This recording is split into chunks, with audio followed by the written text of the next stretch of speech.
Welcome to Raging Bullets, a DC Comics fan podcast, episode 720. We discuss Green Arrow and Birds of Prey.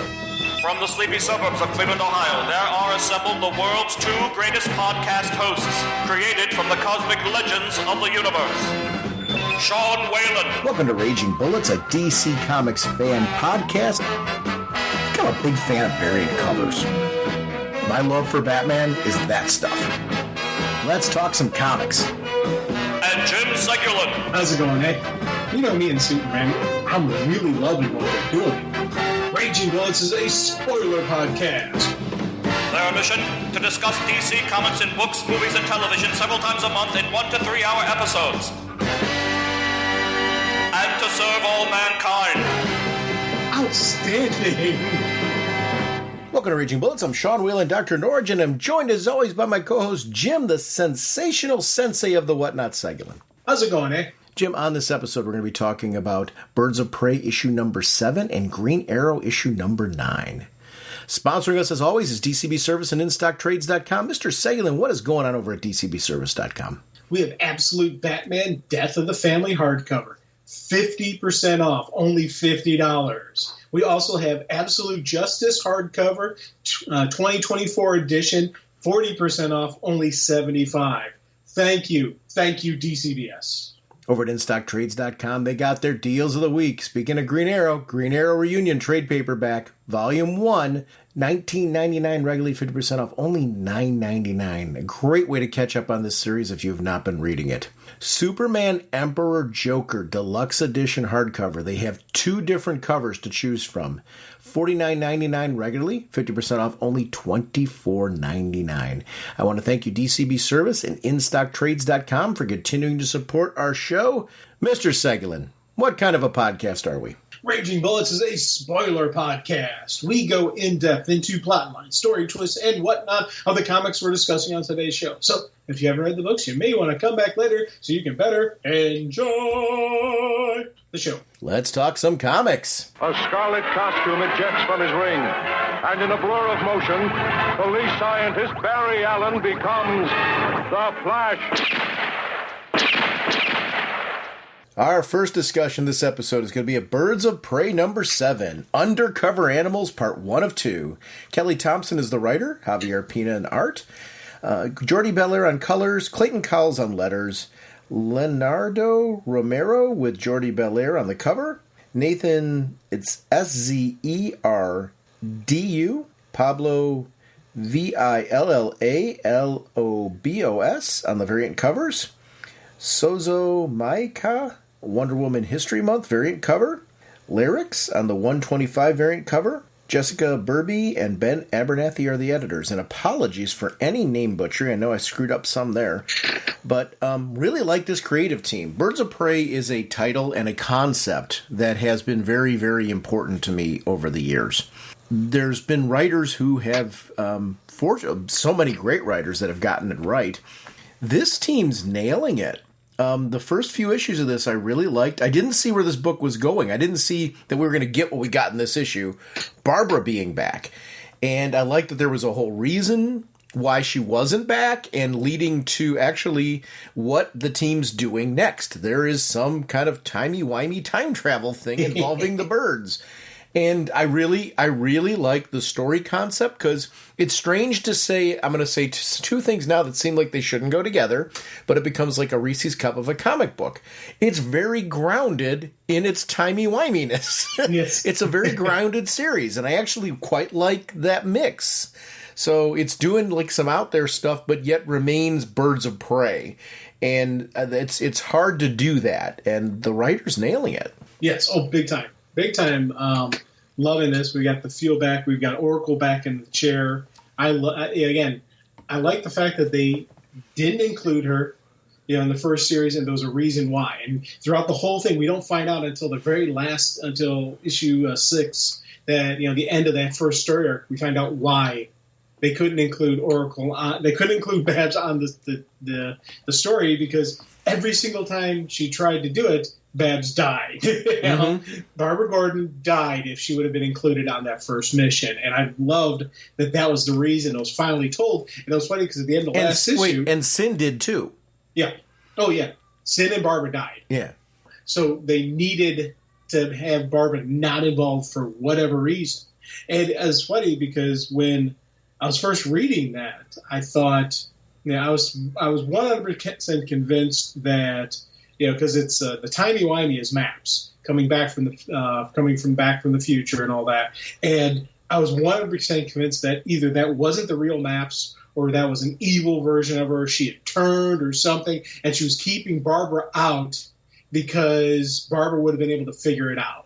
And I had this whole story going in my head. That's got to be reason going on. And as the story's going on, she never turns evil. She never reveals like, oh, okay, so I was wrong. There was a whole different reason. So I'm very happy that I was wrong. I'm very happy that I completely got that off. But again, it was great that they had that, and I do love the fact that as soon as Canary found out why, she lets Barbara know. Yeah. They bring her into it. Again, there's so many times when problems escalate because they keep secrets from somebody. This right here shows you got to let her know. They let her know afterwards. Here's why we didn't bring you in on the mission. Because every single time you were involved, 11 attempts, you and Sin died. So, and Barbara, being Barbara, she's like, okay, that makes sense. All right, now let's go forward. Let's figure out what we've got. And I love having Oracle back in the chair doing her thing because, again, there is something about this team. Just any iteration of the birds, but, when you've got Canary and Oracle working together, there's going to be magic. And I love that. The other thing in that piece that you're talking about, too, and Maps' name in this is Meridian. And I actually like the name, too, which was something I didn't expect that I was going to start digging, because I loved her as Maps. Yeah. You and I are both fans of the Gotham Academy, and I think it's great to see this character back. And it is a common thing to do, too. When you shelve somebody for a while, they come back and they're somehow bad. Yeah. I liked in this case that she wasn't. I liked that there was a reason, too, that Dinah didn't know. Dinah didn't know that Barbara dies every time. She wasn't told. So she was going on blind faith and really having to go off the fact that she had to put forth, hey, Sin's, it's either I go and rescue Sin or I don't. And she was going on blind faith that Meridian was being helpful. It was a gamble. I really liked the way that the story played out. It was a clever way to do it. I like that Dinah didn't know till we knew at the end. Yes. And it was an interesting twist because that's not always the way that goes down. That part, like the judgment call Dinah had to make at that time and go, do I take the gamble and not tell Barbara so that way I can help Sin? And the motivation to help Sin would make Dinah do that. I totally get why everything made sense. Sometimes it's really clever writing when events happen and as a reader you're trying to figure out, and everything wraps up nicely. It's one of the reasons why also you got to give a book an arc, before you really kind of judge what's going on. Because you figure a lot of the cool parts of this was the build to the reveal at the end. And that reveal at the end is pretty critical to understand that this is Birds of Prey. This is this team. Barbara is a part of this. And I really liked how it just all came together and everything made sense. Oh, big time. And again, beginning, middle, end of that first story arc was awesome. And I loved how it set up the continuation going on. Not just in we've got this weird time traveler. We got Meridian, then we got the evil time traveler. We got dueling time travelers that the birds have to deal with that are killing off Barbara Gordon if they can. But we also have Sin now in the mix. We have Big Barda in the mix, and we've got Big Barda and Cassidy as a great tag team. I absolutely love those two together. When they brought them together in the first story arc, I was like, oh, okay, this is a good combo here. And I'm so glad that in this issue they're continuing on, and they're continuing on is in training and observation of Sin, because Sin now is fused with a demon god. And that could go one of two ways. That could go very good, or that could go very bad. So you need people watching her. And I do like the fact that they do have eyes on her, but it's not just, we think she's going to turn evil, let's smash her. It's, this is Sin. Let's help her.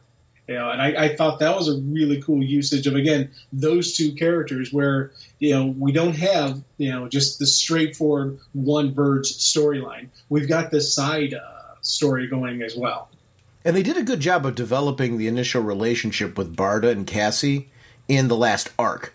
So I'm glad they're continuing to build off of that, because I really liked that. It's not a teaming that I would put together, and it's one of those example of, I didn't know I wanted it till I had it. Yeah. And I'm like, oh, this was such a good idea. I really like them together. It makes sense why they would respect each other. Even though they've got two different flavors to them, they are warriors, and they respect the warrior code and the way that they interact with things. There's a natural team dynamic that they can rely on each other and kind of understand each other's combat language.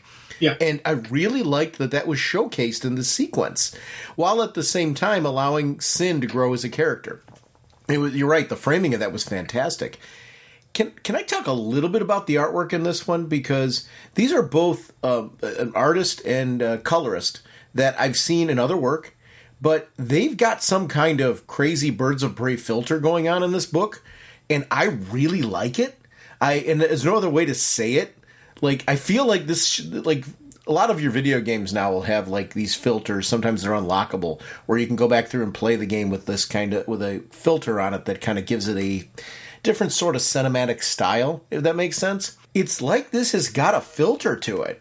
The look of this issue is really sharp, and it's different off of some creators that I'm used to seeing with a different sort of flavor.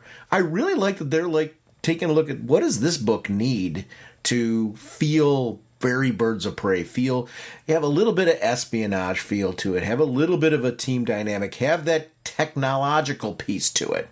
There's something when they're in the watchtower and you see, that she's got basically looks like the new Apple Vision Pro. She's got that like just happening right in front of everybody. Barbara was out like Apple's next gen stuff like before they are, and I really actually like that in comics, that we still got this feeling like the technology that our heroes are using. It's not a knock on where our current tech is. It should feel like they're one step beyond, right? Yes. That they're trying to stay ahead of the curve because they're going up against villains that are. And I really like seeing that kind of thing out of Barbara Gordon, out of Oracle.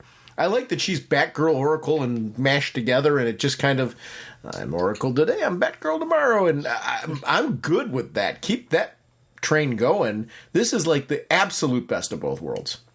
Yes, I again, completely agree with you. And, one of the neat things about this art style, I really, the sequences you're talking about with the virtual screens that are also interactive and all that, I thought that, again, that looked cool. Just the way they did it, so you can you're looking through it from our vantage point. There's a couple of those different moments when, the different screens had like the red filter on it, and it filtered through that way. This is a really pretty book. Yeah, and that's a high compliment. I don't want anyone thinking, this is an amazing book. I really love this book. Yeah, the special effects are pretty critical for this, because we have that sequence where Meridian just kind of vanishes because she's got a time clock. Or she can only be there a certain amount of time, which is interesting to have her interacting with the team. I feel like, at least for the foreseeable future, she is going to be a sort of member of the Birds. In an advisory capacity. I don't know what that's going to look like.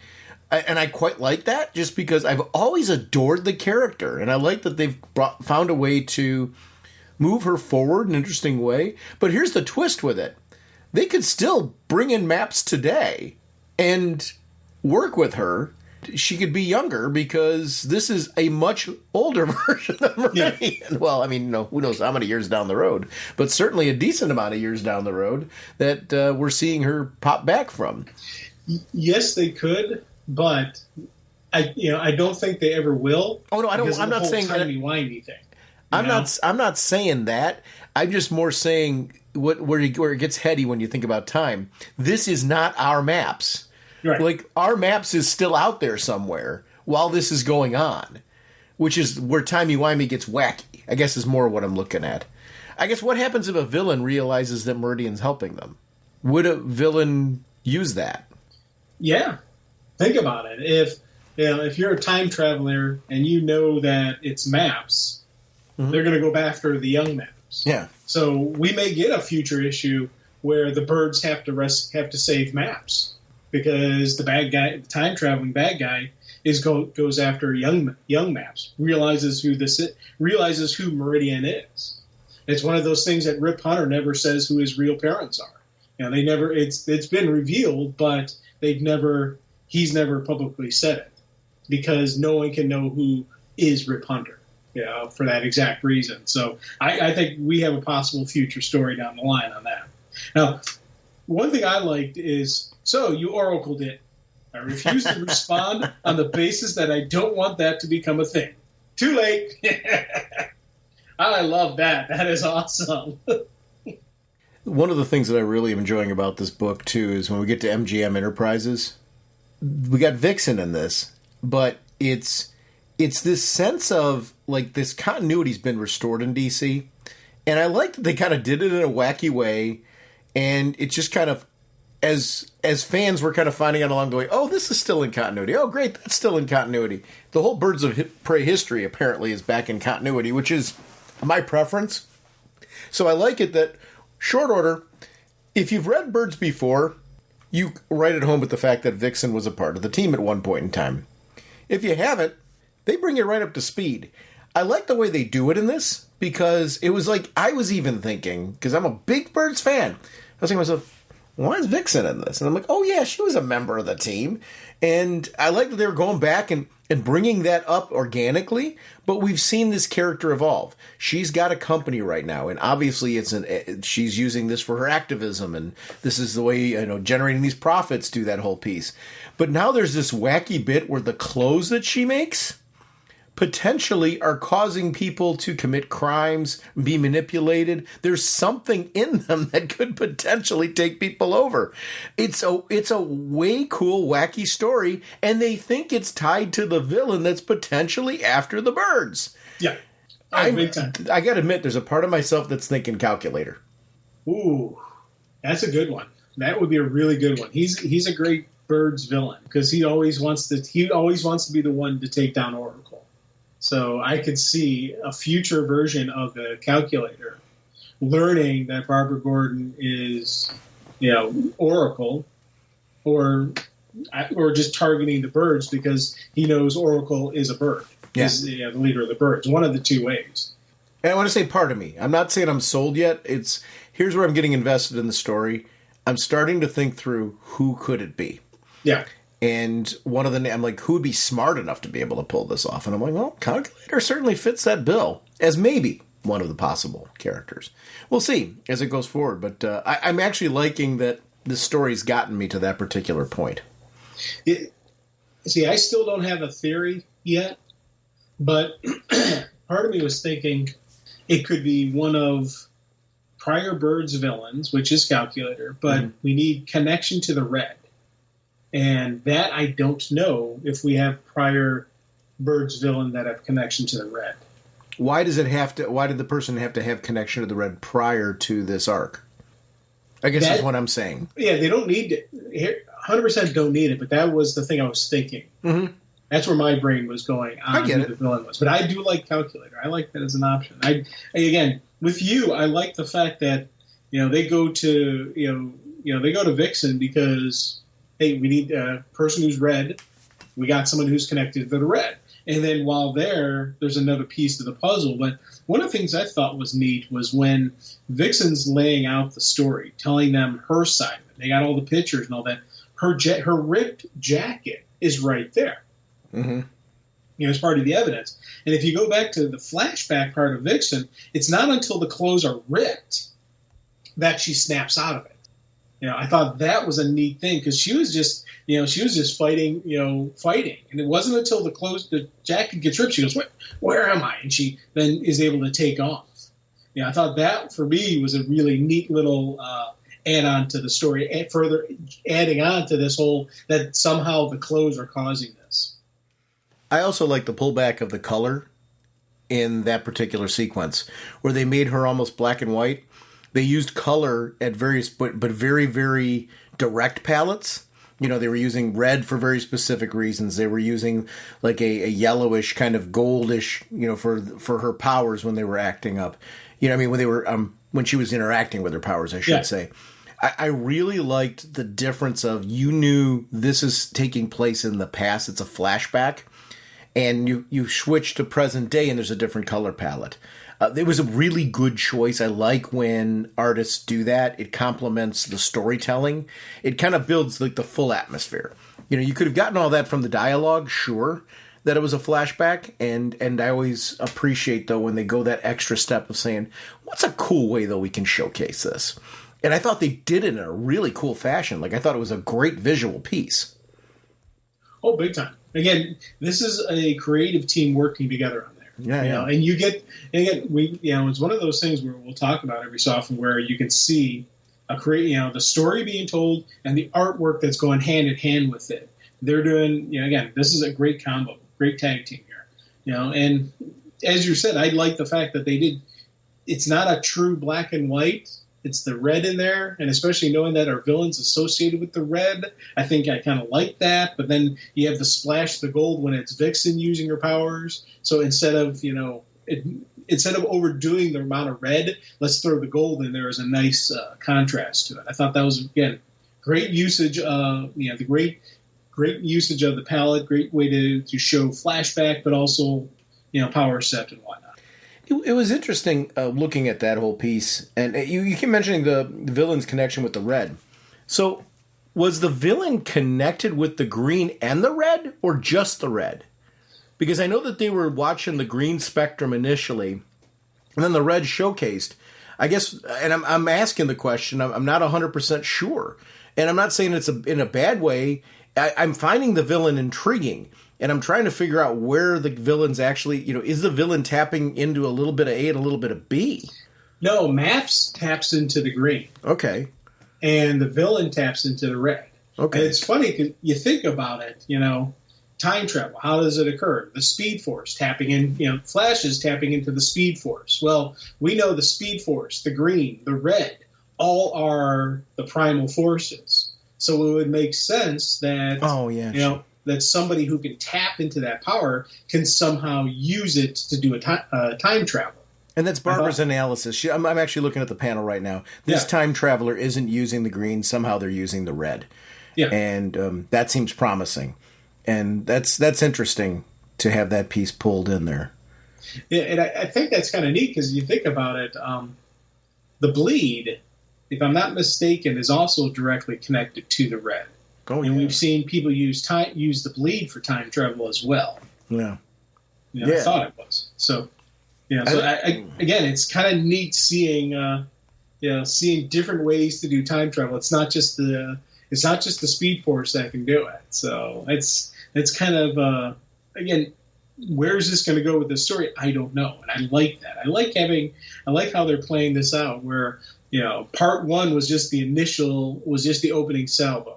Yeah, and that was a full, complete beginning, middle, end story. Now we're starting part two, which is a two-parter.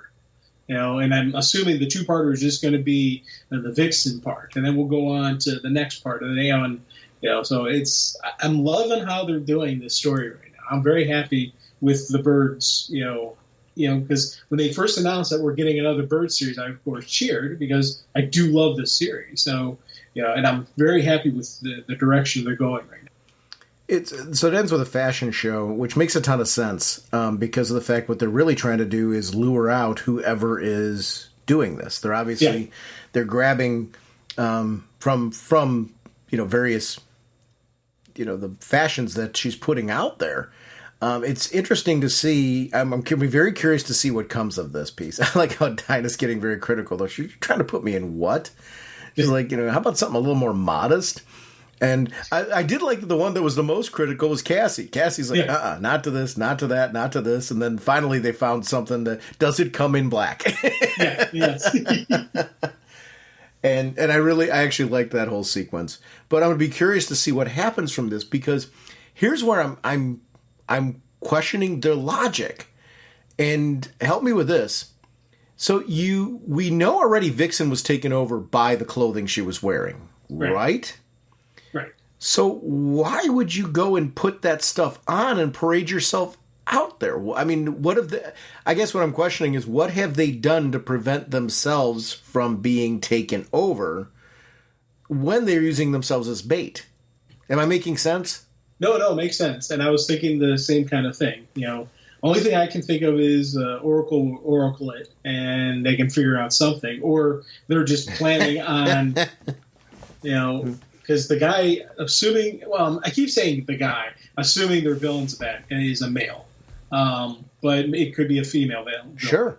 But I'm assuming they're thinking this will be not bait at this moment, but bait in the future. Kind of like a come and get us if you can type of thing, where the villain will know this is the birds. That's why they kept Barbara out of it.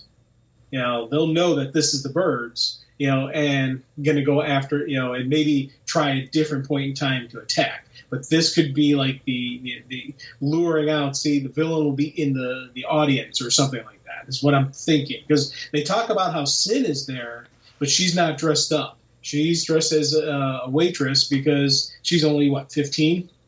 Yeah. So, she's in the catering. She's 16 and she's in the catering outfit. So, I'm like, yeah. So, that's the only thing I was thinking is they're thinking the villain will be at the fashion show to try to infect the clothing. Not that they will be able to infect them right now. See, I'll admit it's my own issue. Yeah, the idea of somebody controlling my mind is something that freaks me out. I think mental stuff. My grandmother had Alzheimer's and things like that, so I guess I'm a lot more, sensitive when it comes to mind related things. Since then, I guess it's kind of.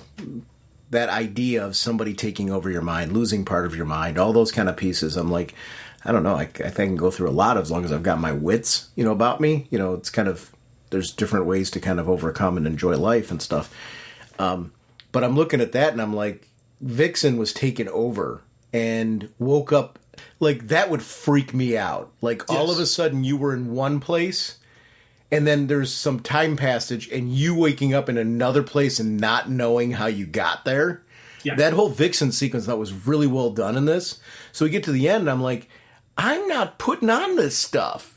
And again, I think this stuff hasn't been infected yet.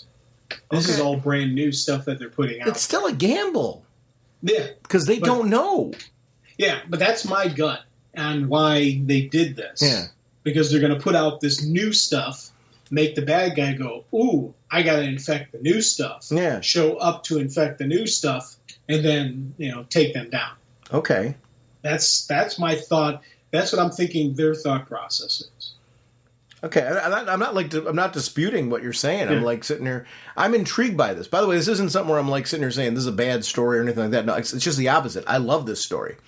Yeah. I'm thinking it through though, and I guess what I'm looking forward to next issue is finding out where's this plan going, and what is their contingency for this kind of thing. I don't know. It would be, to me, I'm changing my whole wardrobe. It's I'm not saying, hey, you got anything else in that line? Which I get that, because Vixen even reacts like this could be devastating to her charity work and things like that. She does a lot of this to donate to causes. And I really like that she brought that up as being this could be devastating. And she wasn't saying it in a woe is me kind of way. It was factual. Yeah. And there's something different about the presentation. This is great dialogue. It's natural dialogue. And it's character-specific dialogue, where how would Vixen react to this? Okay, she would bring that up because of what the company does and how much that activism means to her. So, of course, anything that would potentially bring down the profitability of the company would affect the activism. She referenced that. I thought it was just a good point. The story's engaging me. So when I say these pieces, at the end, I'm sitting there why are they doing this? It's not because I think it's a bad story. It's the stories led me to that question. What? And I can tell they're uneasy as characters. So I'm good with that. Like, it sounds like a criticism. It's not. It's, I think, a question that if you're engaged in this story, you kind of got to be asking yourself, like, huh? And I'm anxious for the next issue. They have so glued me into this. I think this is a very pretty book. It's a very well-written book. It's got a storyline that they're playing around with some things that I haven't seen somebody play around with in a long time in a way that, like, makes me feel like it's something different. Like, to your point, even about the green and the red, I was like, wow, this is a new concept, green and red being used for time travel. And I know we've seen that before, and they reference elements of how it was seen before, but certainly not the way that they're doing it now. They're playing around with some things a bit. I like when people play with the toys. This is a great read. And I like when people play with the toys and when they do it correctly. Yes. You know? Like, if you or I were to start playing with the toys, we wouldn't do it on this level. You know, this is some quality writing, some quality story crafting. You know, this is, as I said, a brilliant beginning, middle, and end, which led us to the next arc, which leads us to the next arc. And it's a continuing, but you still get a full story. And that's something I'm really digging on this. You know, this is only a two-parter, you know, which, again, awesome. You know, we get the first half here. Next issue is the second half. But I know this story, the overarching story arc, isn't going to be over at the end of the next issue. Maybe the Vixen side will be, and we'll continue on with I'm assuming Barda, Barda, Cassie, and Dinah are the primary birds, and they're going to bring in other birds for different missions and different teams. So I'm assuming and Sin is going to be how the team is going to be the birds, with Barbara in the Oracle chair for a while. And maybe Maps making her appearances, each issue and whatnot, But I like right now where I think this is going to go. I like, the fact that I don't know who the villain is yet. And I like how they're giving us each of the pieces as it goes on. They're doing some awesome stuff here. See, this is where I'm going to disagree with you a little bit, is that I wouldn't have played with my toys this way. I absolutely would have. The problem is my story resolution would not have been as good as this one's going to be, because it would have been like I would have painted my characters into this corner, and then my answer would have been something completely out of left field, like Mego Human Torch would have come in, because as long as it was the same size action figure, would have come in and saved the day. And you're like, well, that doesn't make any sense. He's not the same universe. Right, but that's because I'm playing with my toys. And to your point, now I'm doing it wrong. So that would have been my solution, though, and it often was. So I get what your point. The point is she's got to play around with continuity. But I really, really like this creative team. I had high hopes for this book, and I'm hoping it's getting some notice. It's different. It's really a good way. I actually did you get the Birds of Prey #1 uncovered? Did you get that issue of it? Yeah. It was nice to have, like, the fact that this book at least warranted having another release of issue 1. Yes, that's cool. I like when we see that, and that tells you, that gives you some comfort with, with the paper sales and all that they're going to do another release on it. I'm hoping so. I'm hoping that's what it was, because this is a unique sort of title, and I'm hoping that it's getting some notice, because it's an important part of balancing out, I think, my DC reading library is having these characters in there. Want to talk some Green Arrow? Yes. Oh, no, you don't! Our next discussion is on Green Arrow, issue #9. The writer is Joshua Williamson. Artist is Sean Izaakse, Izaakse. Colors by Romulo Ferrado Jr. Letters by Troy Peteri. Cover by Izaakse and Ferrado Jr. Variant cover by Dustin Nguyen and Tony Shasten. The BHM variant covers by Nicholas Draper and Ivy. Editors are Ben Abernathy and Chris Rosa, with Superman created by Cleveland's own Jerry Siegel and Joe Shuster by special arrangement with the Jerry Siegel family.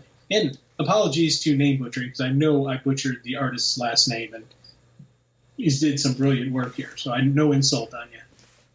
I love Green Arrow. And I'm so glad we've got a writer on here who's got some chops and who's really taking this book seriously and giving it some direction. This is a character who I've liked since the New 52 launch of it. I think one of the things that has been, and I've referenced this on the show multiple times, I've liked things about every run of Green Arrow up till now. I think one of the things that the character was suffering from was kind of every single run felt like a reboot of sorts of the character, trying to like get some legs under a direction for this character. So we just get them going, and then there'd be a new creative team that'd come on and they'd kind of, refresh the character again. They all did a good job. I was enjoying their directions, but I think this was a great example of a character who needs what we've got right now. A fresh start to the series. A story now that has kind of culminated with us having Ollie back.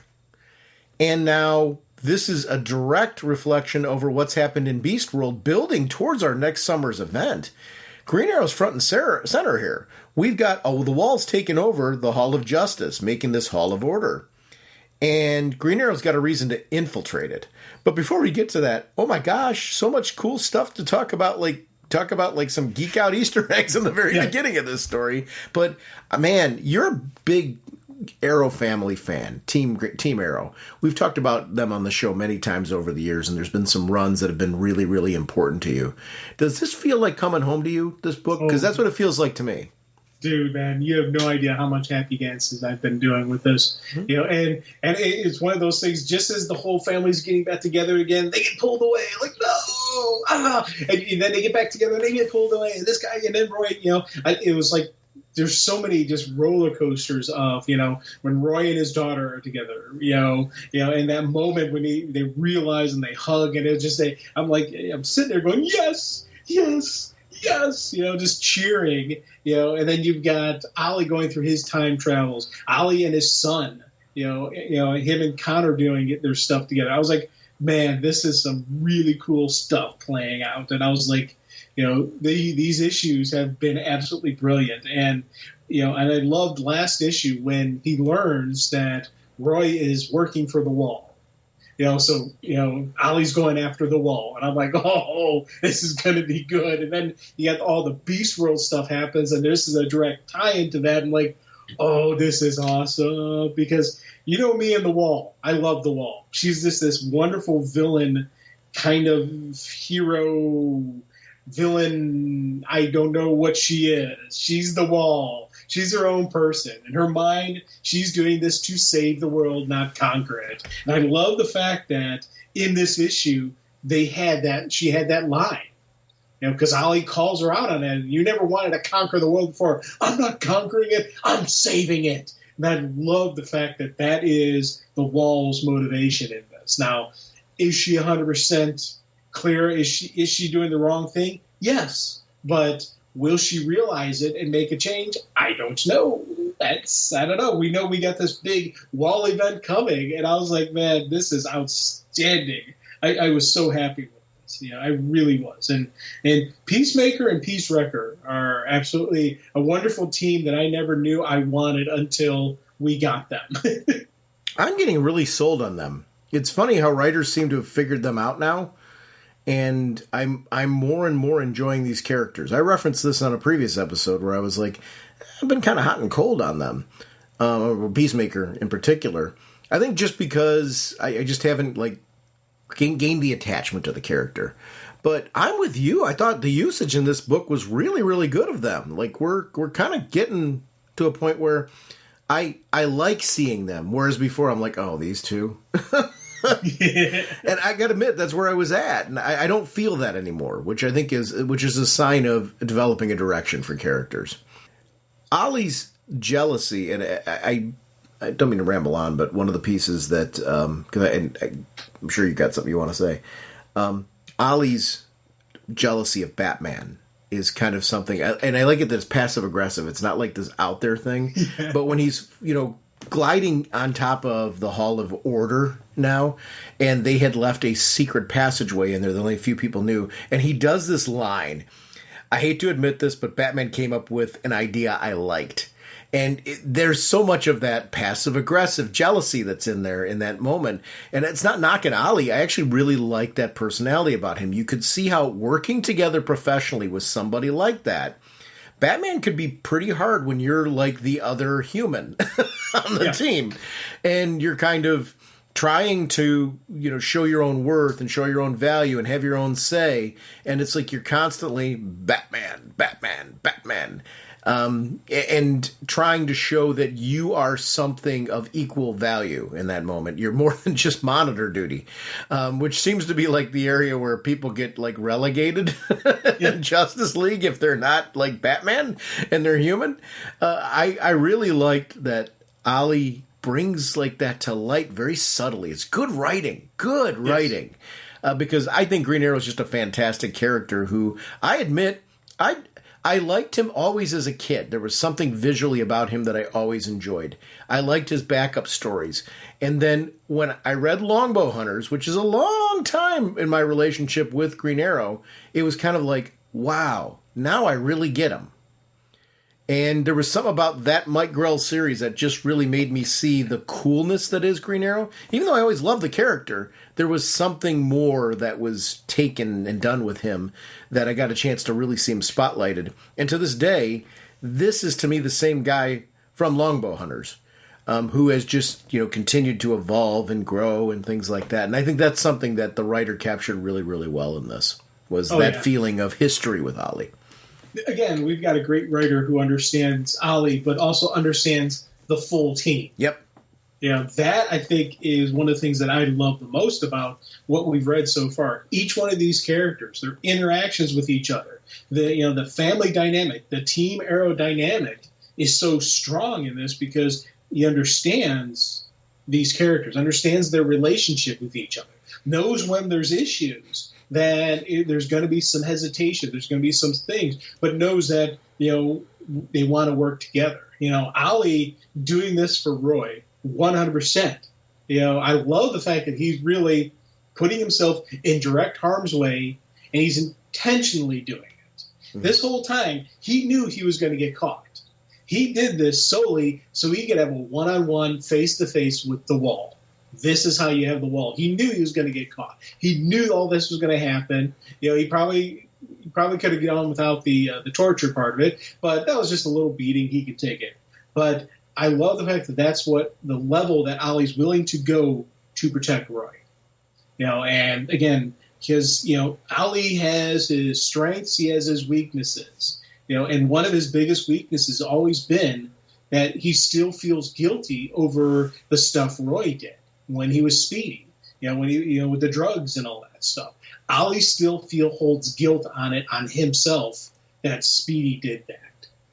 And I love the fact that even to this day, Ollie still has that guilt. He still has that level of, I've got to protect Roy, that he would do that. It's a really cool thing to see. Again, is with Bruce does with all of his Robins, Ollie's got that same level of, with Red Arrow, with Roy, with Arsenal, whatever you want to call him now. I love the fact that we've got that level of loyalty that Ollie has. With all his faults and all the mistakes he's made with the different relationships and different problems and whatnot, there is still that underlining loyalty that he's like, I've got to do this thing. At its best, too, one of the things that's great about Team Arrow is just the family dynamic is just different. When they're interacting. Connor Hawk's sequence where it's like, I need my family elsewhere. And we see that sequence where we're bringing Diggle back on board. And I really like that. I've liked Diggle's use in the comics when they brought him into these series along the way. Like I mentioned, I've been a fan of like the stuff they've been doing since the New 52.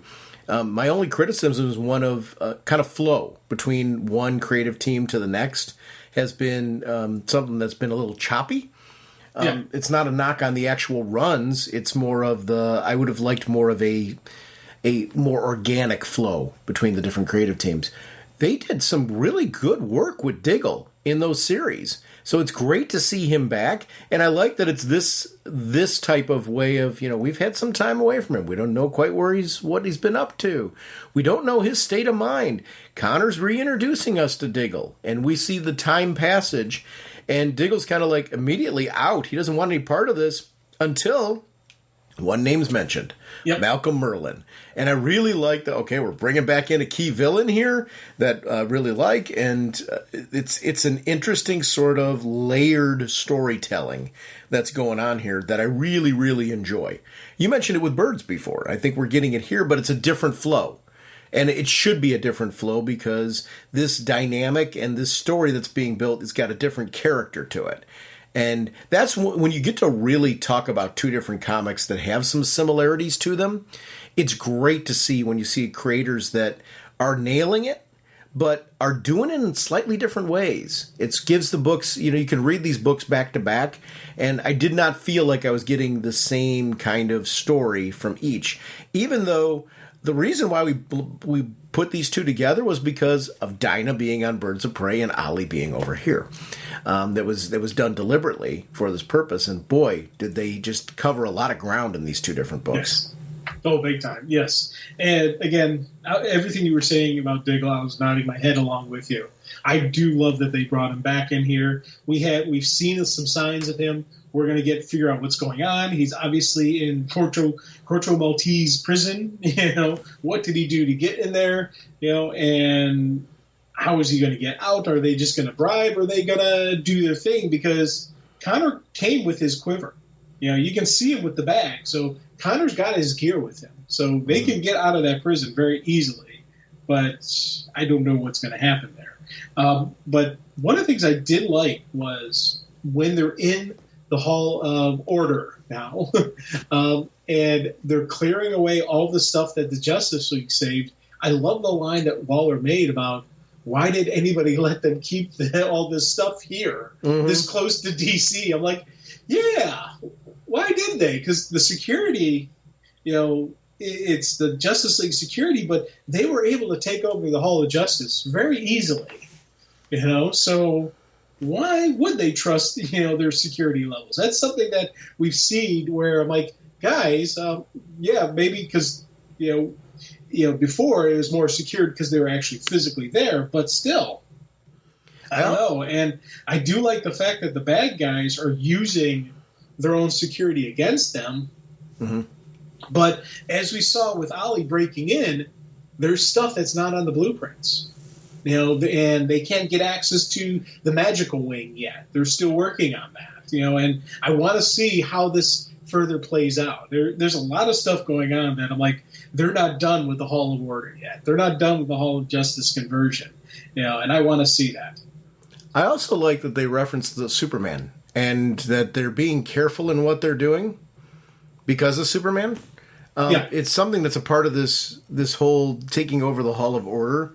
That was something that was really important because they're trying to, let's kind of keep as long as we're handling things a certain way, there's no reason Superman's going to come in here because he's not going to go directly against the government. Yeah. So I just, some cool stuff going on with the storytelling with the Hall of Order. I like that it's continuing to build on itself off of multiple stories that are going on, not necessarily all in the same book. And that part's cool. Who is this robot? Okay, I was going to ask you that as well because I don't remember. Is that it's from one of the other Earths, right? Is it Emerald Knight? Is there any chance it's Emerald Knight? You know what I'm talking about? Like from the Earth 3 storyline and all that. Is there any chance of? I'm like looking at the green eyes. I admit I'm digging. By the way, I'm not saying I know that. If anybody listening to this knows, tell us. Yeah. I was doing some digging, trying to figure out who it is, and I couldn't find anything directly. But I want to know who that robot is. Like, should I know who that robot is? Am I going to feel like a dolt after I find out who that robot is? Well, I think we'll both feel like idiots because we don't know who it is. Because I'm sitting there going, I don't know. Yeah. And I'm assuming it's another Earth 3 person. Because he says on my world where, but again, the Wall didn't just go to Earth 3. No. She jumped around. So she's been to a couple different places. Yeah, no, I'm with you on that. So I'm not saying that I definitely think that's who it is. I'm just being open and transparent about my speculation. Yeah, I know. Just because I'm trying to figure out who it is, and I said I'm not sold on this. I'm going off these green eyes and trying to figure out what happened to him that he wound up like that. I don't know. It's an interesting. My reason for Emerald Knight only was because of the fact that he did side with the Wall. So I was wondering if that had something to do with it. But you're right, could be for another Earth. And I actually, the mystery of this is intriguing.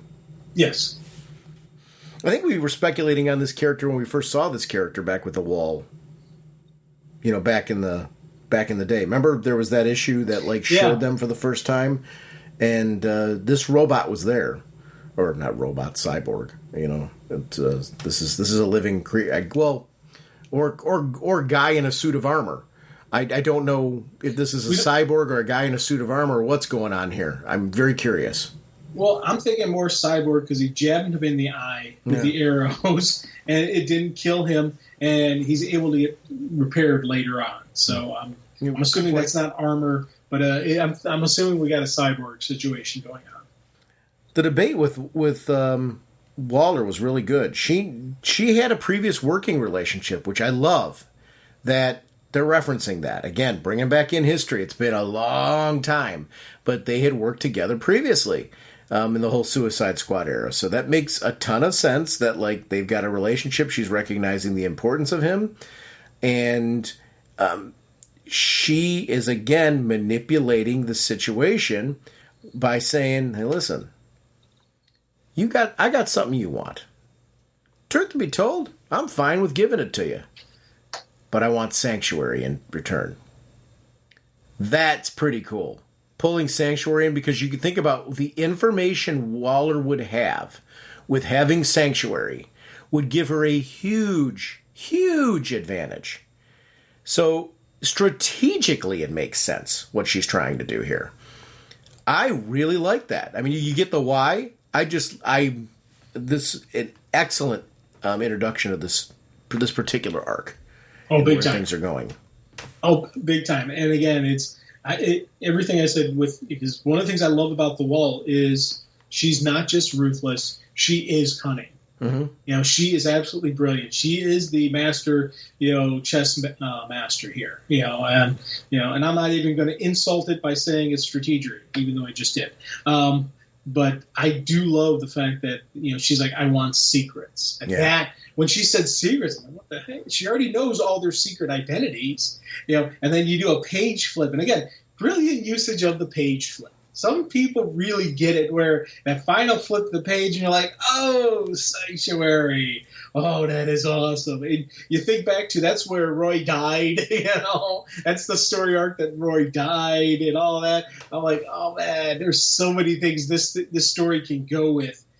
Because we're tying back to that story that at the time I thought it was just going to be just about the death of Roy and the fall of Wally West.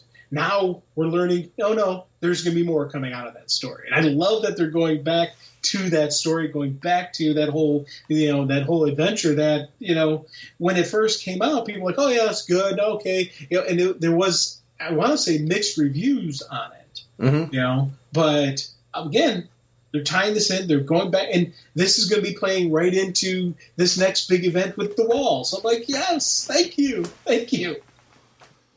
It's a story that over time has gradually invested itself into the mythos of DC, and they're using it now again as a way to say, hey, this brought about some dark times for the team, and what would happen if the Wall got a hold of this stuff. I love that. I'm glad that it isn't something that's just kind of faded into the past.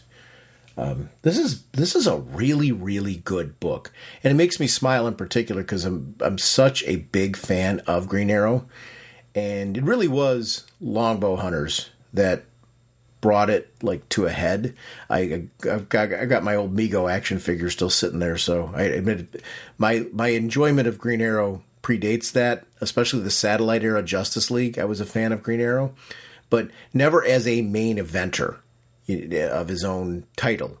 And Longbow Hunters really was kind of like, ooh, he's cool. and it's been ever since. You Arrow family, I know multiple episodes we've had in the past where your love of the Arrow family has been really, really apparent. Is there somebody you're interested in seeing besides Ollie spotlighted in this series? I mean, are you liking, obviously I'm assuming you're liking the direction with Connor Hawke and Diggle. Is there anybody that you would like to see in the series who we haven't seen yet, or anybody you'd like to see more of in this series that we have? Well, Mia, I'd like to see her come back. I would too. That would be awesome. Because again, we're bringing back the full Arrow family. Let's bring her back. Because again, you think about it. She was a great character, and when they had the character who had AIDS, or HIV. And she was HIV positive, and back when she was around, that was 100% death sentence. It's no longer is nowadays with the meds we have out there. So I'm curious to see if they have her come back. They could have her come back, and she's just on the regular regimen that every normal, that real people are taking right now, and staying healthy. So I don't know. She'd be a neat character to have come back, but I do want to see more Connor and Ollie. I like the fact that Connor's bringing in Diggle, and that's cool. But I do want to see the father-son team up. Just because we got that little taste of it. I was like, man, those two would be a cool combo. Because again, it's Ollie, making up for mistakes he's made. He's the king of regret, personal regrets on the mistakes he's made. So it's good to see him have these moments. With the Arrowverse being done. This is going to be our opportunity to see characters like Diggle and stuff like that, and I hope we do get to see him. I actually love to see if they would release an Arrowverse book, where it was just an ongoing of stories set in the Arrowverse because of the fact that we got Superman and Lois coming to an end. Yeah, I feel like that was a very, very special time for us as fans to be able to have those TV shows. But I'm glad to see Diggle. It's a character that I'm really, really enjoying. And I'm with you on Connor. I really grew to love his son and when he had his own run as Green Arrow. And I'm glad that they've revitalized the character and brought the character back while, again, keeping the history, keeping that continuity there. It's super cool stuff. You won't get away from me this time, Buster. I would like to remind everyone about our show voicemail line. It's 1-440-388-4434 or drnorge on Skype. We love having you part of the show. RagingBullets@gmail.com is our email address. You prefer to contact us that way. RagingBullets.com is our show website. That feeds into Twitter. That feeds into our Facebook fan page, Twitter or X, depending on what you look at it now. We are also proud to be part of an amazing Facebook group community. I want to thank everyone who continues to post there. It's the first place I go to find out DC news, and thank you for the whole team that posts things there. Consider joining that community. You can also find us in the About section of our show website, where you can link to all kinds of social media and gaming platforms. You'll see me regularly every other week on Is It Jaws, where we're going to be discussing movie reviews using the Jaws 1 through 4 scale. And we are sponsored, as always, by DCB Service and InStockTrades.com. Mr. Segalin, what is going on over at DCBService.com? We have Absolute Batman Death of the Family hardcover, 50% off, only $50. And Absolute Justice hardcover, 2024 edition, 40% off, only $75. Thank you, DCBS. Over at InStockTrades.com, we've got some amazing deals of the week. Green Arrow Reunion Trade Paperback Volume 1, $19.99 regularly, 50% off, only $9.99. Superman Emperor Joker, the Deluxe Edition hardcover, $49.99 regularly, 50% off, only $24.99. 2 different covers you could choose from over there. Great, great story if you haven't had a chance to read it. Actually, before I talk about our next episode, let's formally announce what we're doing for our anniversary this year. So we've the 23rd is when Raging Bullets got started, and we're actually going to be celebrating 18 years of podcasting. We're going to be joined by longtime friend of the show, Mike Gordon, to discuss the first trade of Justice League International. We're going to be covering issues 1 through 7 from Giffen, DeMatteis, and Maguire. So you've had a chance to read that book, read up on it, to join us for that conversation. And our next episode, we're going to be back and talking about Nightwing and Titans, the fallout of Titans Beast World. We will see you then. Bye! All right, you guys. Are you ready to sing your song? I'd say we are. Yeah, let's sing it now. Okay, this should be fun. Now get ready for your cue. Okay, Sean? Okay. Okay, Jim? Jim? Jim! Okay. Raging Bullets time is here. We talk about what we hold dear.